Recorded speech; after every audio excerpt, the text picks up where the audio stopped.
बिस्मिल्लाहिर्रहमानिर्रहीम। अस्सलाम वालेकुम नाज़रीन, आप यूट्यूब चैनल देख रहे हैं। मैं इमरान खान हूँ। कुछ आम खबरें हैं, मैं आपके साथ सबसे पहले वो शेयर कर देता हूँ। एक तो पाकिस्तान को जो है वो बनाना रिपब्लिक बना दिया गया है, सिर्फ इसलिए कि इमरान खान का अपने लोगों से रब्ता ना हो सके। जब से पाकिस्तान तहरीक इंसाफ ने ये कॉल दी है कि वो फाइनल एहतजाज करने जा रहे हैं और इमरान खान साहब ने अब इस तरह का ऐलान किया है या उनकी पार्टी ने इस तरह का ऐलान किया है कि बहुत बड़ी तादाद में वो पाकिस्तानियों को लेकर एक ख़ास मौके पर, यानी उस वक्त जब प्रेशर बहुत ज़्यादा होगा, जब आलमी प्रेशर ज़्यादा होगा, जब लोकल पब्लिक का प्रेशर बहुत ज़्यादा होगा और जब चीज़ें तकरीबन इस हुकूमत के हाथ से, वो तो अभी निकल गई हैं क्योंकि अभी IMF ने नई शराइत रख दी हैं। IMF का वफ्द जब आया तो IMF ने मुलाकात की और उसमें जो अब लेटेस्ट चीज़ें सामने आ रही हैं, IMF का मुतालबा है और मुतालबा उनका ये है कि नए टैक्सेस लगाए जाएं। अब वो कम से कम 180 अरब रुपए के नए टैक्सेस लगवाना चाहते हैं कि कम से कम इतने टैक्सेस मजीद पाकिस्तान लगाए। अब या तो टैक्सेस लगाए तो या फिर जो है वो अपने अखराजात कम करे। ये हुकूमत अखराजात तो कम कर नहीं पा रही। सिर्फ पंजाब की जो हुकूमत है उसका खसारा आपको पता है 150 अरब से ज़्यादा का है। तो ये पंजाब हुकूमत का खसारा इतना ज़्यादा है कि इतने का तो PIA नहीं बिक रहा हमारा, और ये एक दफ़ा का खसारा है इनका। अभी ये जब पूरे साल का खसारा आएगा तो वो भी आपके सामने आएगा डाटा, आप हैरान हो जाएंगे। खैबर पख्तूनख्वा की कारकर्दगी बहुत अच्छी है, लेकिन वैसी कारकर्दगी ये लोग कर नहीं पाएंगे क्योंकि देखें उनकी भी एक मजबूरी है। पंजाब हुकूमत है मुस्लिम लीग नून की, ज़बरदस्ती बनी हुई है, लेकिन है तो सही उनकी हुकूमत। अब पंजाब के अंदर मसला ये है कि पब्लिक उनकी शक्ल पसंद नहीं करती। अवाम को मनाने के लिए वो पैसा ज़ाया कर रहे हैं, अवाम को राज़ी करने के लिए वो पैसा ज़ाया कर रहे हैं कुछ ऐसी स्कीमों के ऊपर जिनसे ऑप्टिक्स क्रिएट होते हैं। यानी इमरान खान को दबाने के लिए एक तो इनका बजट ही बहुत बड़ा इन्होंने कर दिया है कि जनाब पाकिस्तान तहरीक इंसाफ को दबाओ, इसके ऊपर जुल्म और ज्यादती करो। अरबों रुपया तो इस काम के ऊपर इन्होंने लगा दिया है। दहशतगर्दी की तरफ इनकी तवज्जो नहीं है। फिर गवर्नेंस आती नहीं है मरीम नवाज को और तबाही इन्होंने फेरी हुई है। जिस वक्त पंजाब को सबसे ज़्यादा ज़रूरत थी अपने चीफ सेक्रेटरी की, अपनी माहौलियात की मिनिस्टर की या अपनी वज़ीर आला की, उस वक्त ये बेहतरीन मुल्कों के अंदर अच्छी आबो हवा में सैर करने के लिए अपनी फैमिली के साथ निकल लिए इलाज करवाने के लिए, और दूसरी जानिब पाकिस्तानियों को या पंजाब के शहरियों को छोड़ दिया बदतरीन तारीख की स्मोग में परेशान होने के लिए। तो अब ये इस तरह की एक्टिविटीज़ जो कर रहे हैं, आपको पता है फिर उनकी गवर्नेंस की किस किस्म की अप्रोच होगी वो आपके सामने ही है। अब या तो इनको IMF की बात माननी पड़ेगी, नए टैक्सेस लगाने पड़ेंगे। 70 रुपए वो कह रहे हैं जी इजाफी टैक्स लगा दिया जाए पेट्रोलियम मसनूआत के ऊपर। अगर ये लग जाता है तो पाकिस्तानियों की तो कमर टूट जाएगी और इससे बराह रास्त आपकी बिजली भी महंगी होगी और आपके बाकी जो सोर्सेज हैं या जितनी भी पाकिस्तान के अंदर चीज़ें लोग रोज़ाना की बुनियाद पर खरीदते हैं वो तमाम महंगी होना शुरू हो जाएंगी। अब इमरान खान साहब ने जब से ये ऐलान किया ना कि हम एहतजाज करने आएंगे और एक बड़ा एहतजाज करेंगे, प्रेशर इन्वायरमेंट बन रहा है पाकिस्तान में, तो जब लोहा गर्म होता है तभी चोट लगाते हैं। पाकिस्तान तहरीक इंसाफ को इस बात की समझ आ गई है। अब मामला यह है उस वक्त से लेकर अब तक पाकिस्तान तहरीक इंसाफ के लिए ज़मीन तंग की जा रही है और एक नई प्लानिंग की गई है। राना सनाउल्लाह ने उसके बारे में कहा भी कि बहुत ग्रैंड और बड़ा ऑपरेशन किया जाएगा पाकिस्तान में, लेकिन क्या हुकूमत की इतनी पसली बाकी है? आलमी सतह पे पाकिस्तान की जितनी बदनामी हो चुकी है, जो बाइडन के जाने की सूरत में पाकिस्तान को वो एक जो कुशन मिला हुआ है या एक सहूलत मिली हुई है कि जितना मर्जी जुल्म करें आपको कोई कुछ नहीं करेगा, वो भी आपके हाथ से निकल जाएगा।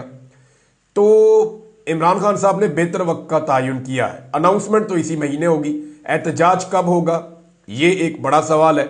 अब तीनों अपोजिशन लीडर जो है पाकिस्तान तहरीक इंसाफ के, चाहे वो पंजाब में बच्चर साहब हो तो उनको बच्चर साहब को जो है पंजाब से वो आए थे इमरान खान साहब से मुलाकात करने के लिए, उमर अयूब साहब कौमी असम्बली में, और इसके अलावा जो है वो एक हामिद रजा काज़मी साहब पाकिस्तान तहरीक इंसाफ के सीनियर रहनुमा हैं, और उनके अलावा जो है वो शबली फराज जो सेनेट के अंदर अपोजिशन लीडर हैं। तो इन सारों को इकट्ठा ही गिरफ्तार कर लिया गया। ये अदालती अहकामात लेकर आए थे इमरान खान साहब से मिलने के लिए और ये बिफोर टाइम पहुंचे। इनकी 2 बजे मुलाकात थी तो उससे पहले पहुंच गए। अदालती अहकामात ऑर्डर इनके पास मौजूद था और जेल के अमले ने यकीन दहानी करवाई थी अदालत को कि ये जब भी आएंगे इनकी मुलाकात करवाने के लिए हम पाबंद हैं, हम मुलाकात करवाएंगे। हुकूमत ने एक दरखास्त और दी थी कि जनाब कुछ करें और करके जो है ये जो सियासी गुफ्तगू इमरान खान साहब कहते हैं ये बंद करवा दें। लेकिन इस दरखास्त को भी रद्द कर दिया था अदालत ने। और अब जब ये पहुंचे मुलाकात करने के लिए, तो जेल के अमले ने कहा जी आप वहां सामने जाके खड़े हो जाएं, हम आपकी मुलाकात करवाते हैं। तो ये सड़क क्रॉस करके दूसरी तरफ को दुकानें उकानें वहां पे जाके खड़े हो गए पाकिस्तान तहरीक इंसाफ की लीडरशिप। अब 1.5 घंटा इन्होंने इंतजार किया, पहले ये 6-6 घंटे भी करते रहे। 1.5 घंटा इंतजार किया और जाकर दोबारा जब उनसे पूछा कि जनाब आप मुलाकात क्यों नहीं करवा रहे हैं, हमारे पास अदालती ऑर्डर है, आपकी जेल इंतजामिया सुपरिटेंडेंट ये सारे जाकर वादा करके आए हैं। तो अचानक जनाब पंजाब पुलिस आती है, वो इनको गिरफ्तार करना शुरू कर देती है। पंजाब पुलिस ने इनको बाजुओं से पकड़ा, हाथों से पकड़ा और इनको हिरासत में लेकर ले जाके वहां पे एक चौकी है उसमें बंद कर दिया। अब मामला यह है कि उमर अयूब साहब ने इसकी तफसीलात बताई। उन्होंने कहा जी हमने पुलिस से कहा कि जी आप गैर कानूनी काम कर रहे हैं, तो पुलिस ने कहा जी हमें पता है कि हम गलती पे, मगर हम मजबूर हैं, ऊपर से ऑर्डर है। पुलिस बिल्कुल वैसे ही मजबूर है जैसे बिलावल मजबूर था आईनी तरमीम करवाने के लिए। उमर अयूब के बकौल उन्हें पाकिस्तानी इदारों और एजेंसियों की ईमा पर गिरफ्तार किया गया। उन्होंने नाम बताया, उन्होंने कहा जी Maryam Nawaz, Shahbaz Sharif IG Punjab, IG jail खाना जात, home minister Punjab, home secretary Punjab, jail superintendent, DPO और DIG, ये सारे जिम्मेदार हैं। और सबसे बड़ा जिम्मेदार स्टाफ कॉलेज में फेल होने वाला वो कर्नल है जो इंटेलिजेंस एजेंसी का है, और वो सबसे बड़ा जिम्मेदार है जिसकी यहां ड्यूटी लगी हुई है। ये जनाब उमर अयूब साहब ने कहा और उन्होंने बताया कि जी ये अदालती अहकामात की खिलाफ वर्जी है। वैसे अदालत के अहकामात को तो जूते की नोक के ऊपर इस वक्त पाकिस्तान का निजाम रख रहा है। एक छोटा सा कांस्टेबल भी है ना, वो भी अदालत का ऑर्डर आप जाके दें तो वो पाँव से ठुड्डा मारता है, जूते की नोक पे रखता है। सबको पता है कि अदालत की औकात क्या रह गई है। खासतौर पर ये जो अभी आईनी तरमीम हुई है, इसके बाद तो अदालत की औकात ही खत्म हो गई है। अब जस्टिस अमीनुद्दीन साहब ने फैसला किया कि 14 तारीख से आईनी बेंच केसेस सुनेगा। लेकिन मामला यह है कौन से केसेस सुनेगा? क्या आईनी तरमीम जो गैर आईनी तरीके से हुई है, जिसके ऊपर बहुत सारी पिटीशंस आ चुकी हैं, जिसके नतीजे में यह आईनी बेंच बना है, क्या यही बेंच उस आईनी तरमीम को भी सुनेगा? यानी एक बेंच के बारे में कहा जा रहा है कि यह बेंच नाजायज और गलत है और यह बना है एक मुतनाज़े आईनी तरमीम के नतीजे में। अब वो जो मुतनाज़े आईनी तरमीम है जिसके नतीजे में बेंच बना है, उस मुतनाज़े आईनी तरमीम का केस भी वही मुतनाज़े बेंच सुनेगा। तो क्या ये इंसाफ है? क्या ये रूल ऑफ लॉ है? क्या ये मफादात का टकराव नहीं है जिसे आप कन्फ्लिक्ट ऑफ इंटरेस्ट कहते हैं? तो एक्चुअली ये है। बहरहाल इमरान खान साहब से मिलवाया नहीं जा रहा इमरान खान साहब की पार्टी की क़यादत को, और ये किया जाता है इसलिए ताकि इमरान खान पे दबाव डले। लेकिन जब आदमी जेल में होता है ना और उसे खबर आती है कि मुझे जो लोग मिलने आ रहे थे वो बाहर गिरफ्तार कर लिए गए हैं, तो इंपैक्ट बड़ा खौफनाक होता है। जो लोग जेल में रहे उनको आइडिया है कि बाहर से आने वाली खबर कितना इंपैक्ट डालती है, और ये जो लोग कर रहे हैं हरकतें उनको भी आइडिया है कि इमरान खान के ऊपर दबाव डालना है, इमरान खान को तोड़ना है। तो कैदी नंबर 804 टूट नहीं रहा। आम आदमी होता तो टूट जाता। जावेद हाशमी ने एक दफा नहीं कई दफा गवाही दी है कि इमरान खान के अलावा अगर कोई आम आदमी होता तो टूट जाता, बल्कि वो खुद बड़े मजबूत आदमी, उन्होंने कहा अगर मैं भी होता तो मैं भी टूट जाता। अब इमरान खान के मामले में पाकिस्तानी रियासत जो है ना वो अजीबोगरीब काम कर रही है। मिसाल के तौर पे अब इमरान खान साहब इस वक्त सिर्फ जुडिशियल कस्टडी में, जेल में, वो किसी जुर्म में अंदर नहीं है, जुडिशियल कस्टडी कि जनाब इनकी तफ्तीश चल रही है। अब यहां पे तोशाखाना 2 का केस है जिसकी जुडिशियल कस्टडी में इमरान खान साहब है, उसकी जमानत लगे हुए कई महीने हो गए। हालांकि कोई भी मुलजिम होता तो जमानत का फैसला 1-1.5 हफ्ते में हो जाता है, लेकिन कई महीने हो गए हैं इमरान खान साहब की जमानत के ऊपर अभी तक फैसला नहीं हो पा रहा। जजेस ऐसा लगता है एक दूसरे पे डाल रहे हैं और कोई भी इमरान खान का बोझ उठाने को तैयार नहीं है। यानी तोशाखाना 2 केस इमरान खान साहब की जमानत नहीं हो सकी।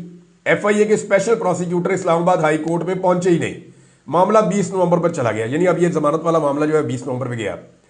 दूसरा जो है यही केस तोशाखाना 2 केस, इमरान खान साहब की बरीयत का फैसला आज होना था और वो भी अदालत ने हुक्म दिया हुआ था, लेकिन जो जज शाहरुख अर्जुमंद है वो पहुंचे ही नहीं जेल के अंदर फैसला सुनाने के लिए। अब आप अंदाजा कीजिए कि जजेस एक दूसरे पे डाल रहे हैं कि भाई आप कर लें, आप कर लें, मैं नहीं बोझ उठा सकता इमरान खान साहब का। इतना दबाव है एस्टेब्लिशमेंट का कि इमरान खान साहब को अभी नहीं छोड़ना।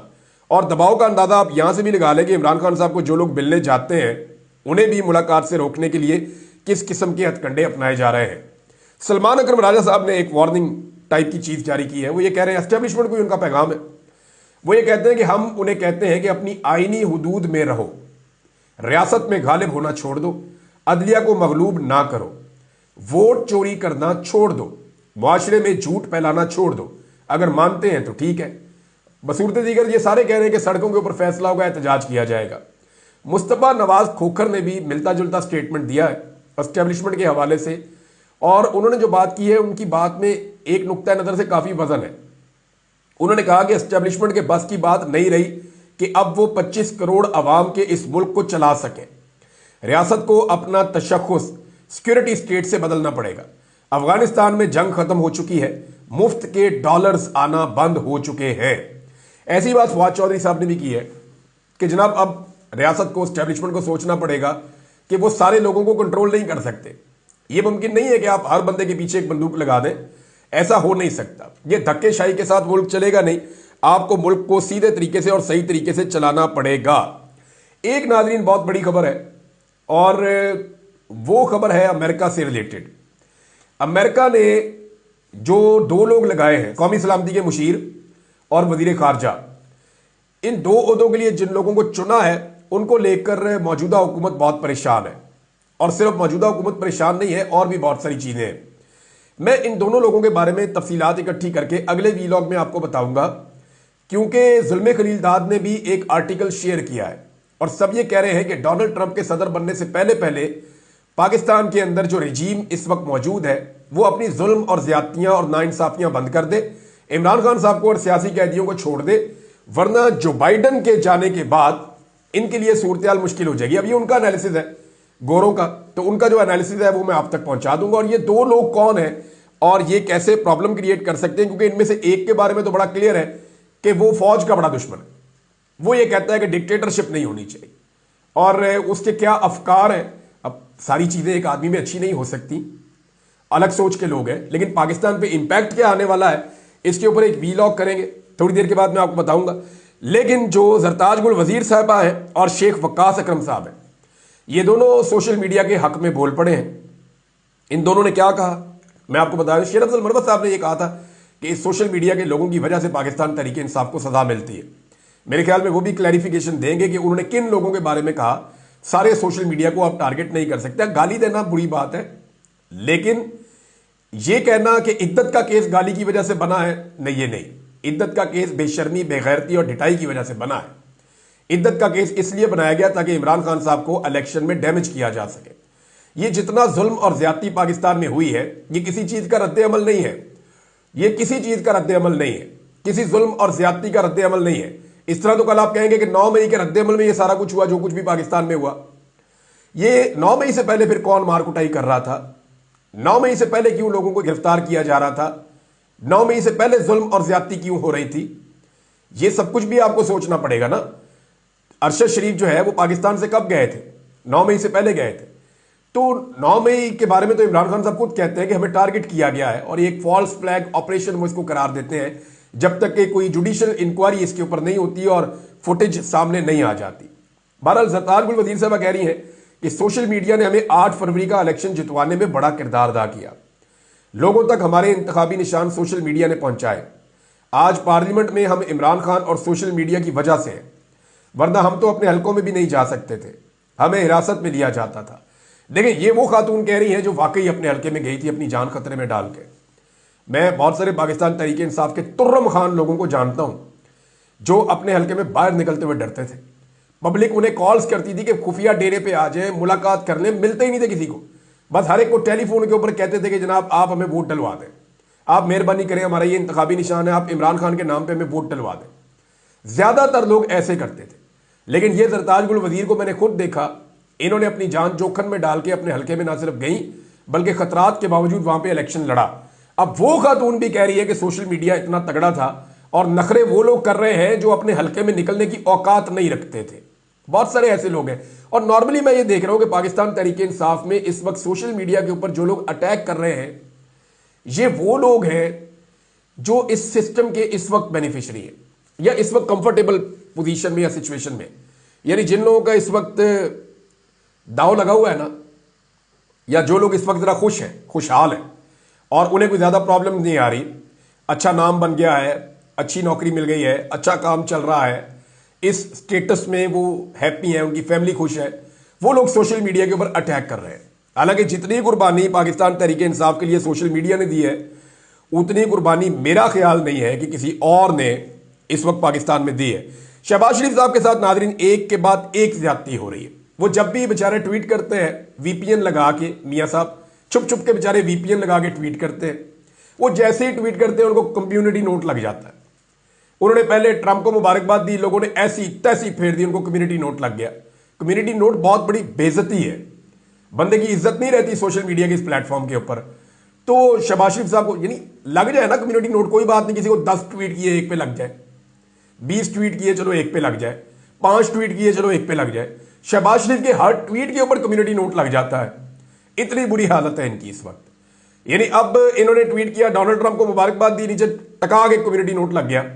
उसके बाद अभी इन्होंने फलस्तीन के बारे में बात की, लोगों ने पोल खोल के रख दिया कि जनाब आप इस्लामाबाद में एहतजाज नहीं करने देते। आपने कभी आज तक इसराइली मुजालम के खिलाफ किसी को पाकिस्तान में एहतजाज करने की इजाजत दी? आपने किसी को आज तक निहत्ते फलस्तीनियों के कत्लो गारत गिरी के ऊपर किसी को निकल के एहतजाज करने की इजाजत दी? आपने बिल्कुल नहीं दी। तो लोगों ने वहां पे कम्युनिटी नोट लगा लगा के तबाही फेर दी है। नाज़रीन, एक और बात मैंने आपसे कही थी कि पंजाब की ब्यूरोक्रेसी को शायद गैरत आ जाए, लेकिन पंजाब की ब्यूरोक्रेसी को गैरत आ गई है। और हैरत अंगेज खबर यह है, किस्मत खान साहब ने भी शेयर किया है, डॉन ने भी इसको लिखा है, और खबर यह कहती है कि जी चीफ सेक्रेटरी पंजाब के हवाले से पंजाब की ब्यूरोक्रेसी बरम हो गई। वो जाती मुलाजम की तरह निकल निकल के फिर रहे हैं खानदान के पीछे पीछे। तो ये एक इतना अच्छा ब्यूरोक्रेट है, इतना बड़ा होता है, उसकी ये औकात रह गई है, यानी बेड़ा गर्क करवा दिया पूरी ब्यूरोक्रेसी की इज्जत का। तो ब्यूरोक्रेट बेचारे बरम हो गए हैं, उनकी गैरत जाग गई है। वो ये कहते हैं कि चीफ सेक्रेटरी की जो वीडियो आई है ये उनके ओहदे को जेब नहीं देती। आम रूटीन में भी ज्यादातर हमारा चीफ सेक्रेटरी जो है वो सीएम हाउस के अंदर ही अपना वक्त गुजारता है और मातहत अफसरान को भी दस्तयाब नहीं होता। यानी ऐसा लगता है कि पंजाब की नौकरी नहीं कर रहा, ऐसा लगता है कि एक खानदान की नौकरी कर रहा है, जिस खानदान की वजह से वो इस पोर्टफोलियो पे या इस सीट के ऊपर बैठा हुआ है। तो जनाब चीफ सेक्रेटरी के हवाले से पंजाब की ब्यूरोक्रेसी की गैरत जागी है। अब देखना यह है कि चीफ सेक्रेटरी की अपनी गैरत भी जागती है या जिनकी गैरत जागी है वो उनकी गैरत को सुलाने की कोशिश करते हैं। एक चीज नाज़रीन आपको मैं और बड़ी इंटरेस्टिंग बताऊं, यानी काजी फायद ईसा साहब के दौर के अंदर भी बड़ा जुल्म, बर्बरियत और जबर था, लेकिन याया अफरीदी साहब के दौर में रुका कोई नहीं है। ये जो आज 3 अपोजिशन लीडर्स गिरफ्तार किए गए हैं ना, इनमें से 2 ऐसे हैं, शिबली फराज और उमर अयूब, जो जुडिशल कमीशन के मेंबर भी हैं, और इनको हिरासत में लिया गया और इनको रुस्वा किया गया और इनकी इमरान खान साहब से मुलाकात भी रोकी गई। अब क्या इसके ऊपर जस्टिस याया अफरीदी ने कुछ किया? कुछ नहीं किया। जस्टिस याया अफरीदी के हवाले से जितने भी हमारे कोर्ट रिपोर्टर्स हैं वो ये कह रहे हैं कि आप आने वाले दिनों में बहुत हैरान हो जाएंगे कि वो बहुत कमजोरी दिखा रहे हैं और उनकी जो हैसियत है वो अब एक बहुत सतही किस्म की रह गई है, सिंबॉलिक किस्म की एक वैल्यू रह गई है। एक्चुअली जो है वो सारे इख्तियारात आईनी बेंच के पास चले गए हैं, जहां पे सरबराही जस्टिस अमीनुद्दीन खान कर रहे हैं और वो दोनों कमेटीज के मेंबर भी हैं। यानी 2 कमेटियां जो फैसला करेंगी कि सुप्रीम कोर्ट में कौन सा केस चलना है और आईनी बेंचेस में कौन सा केस चलना है, दोनों के अंदर जस्टिस अमीनुद्दीन मौजूद हैं, तो उनकी ताकत बढ़ गई है। नाज़रीन, कुछ और खबरें हैं आपके साथ शेयर करता हूं नेक्स्ट वीलॉग में, टाइम ज्यादा हो जाएगा। अब तक के लिए इतना ही, अपना ख्याल रखिएगा, अपने इस चैनल का भी। अल्लाह हाफिज।